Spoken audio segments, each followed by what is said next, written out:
Okay, the next excellence question, question 2A, part 5. You have to recognize what this question is, and it's a relative risk question. A newspaper headline states that students who exercise regularly are half as likely to be social media users, high social media users. State whether you agree with this headline, giving full reasons and showing calculations. Now, you have to read this a couple of times. Who exercise regularly are half as likely to be high social media users. Now, the whole point of this survey is that we're comparing those that exercise regularly to those that do not exercise regularly. And so we're looking at, you have to read this for what it is. We're looking at this group here, take part in exercise regularly, and who are social media, high social media users. So that is your 45 out of 133. That's the absolute risk.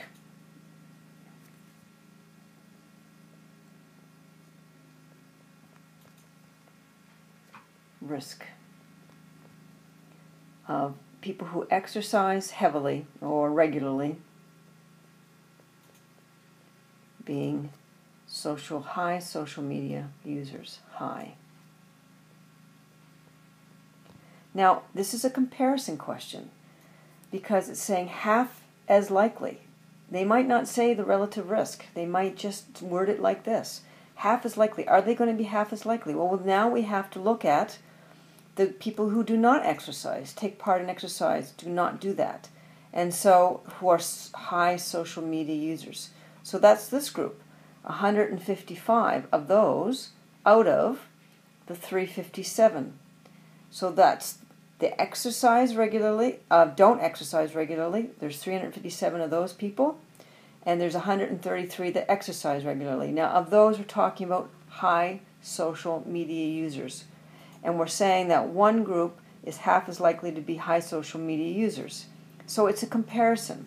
And when you're doing a comparison between probabilities, you're doing relative risk.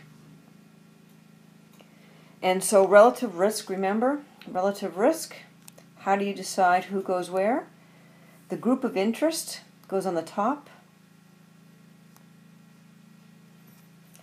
And basically your baseline group or your control group, or the non-treatment group, goes on the bottom. Now, who's the non-treatment group or the control group?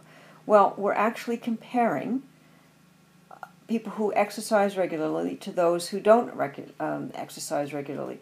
So the group that we're looking at the group of interest is those people who are exercising regularly and whether they are in fact half as likely to be high social media users. So our non-treatment group, the one that's not actually doing the activity, is obviously the people that are doing the non-exercise or not exercising regularly at least.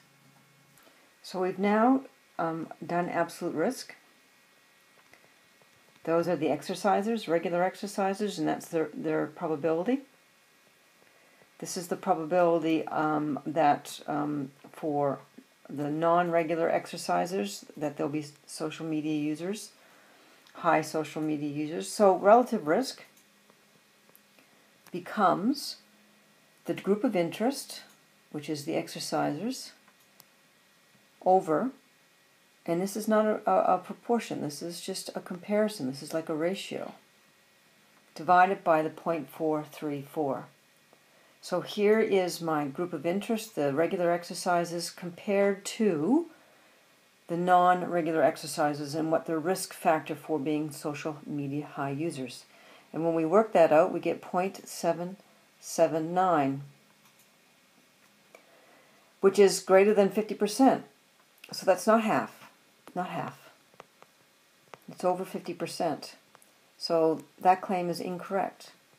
And that's what you have to say. Give them full reasons and see whether you agree with this headline. This is not a valid statement, not valid. Because it's over 50%, it's not half. And that's what you have to say.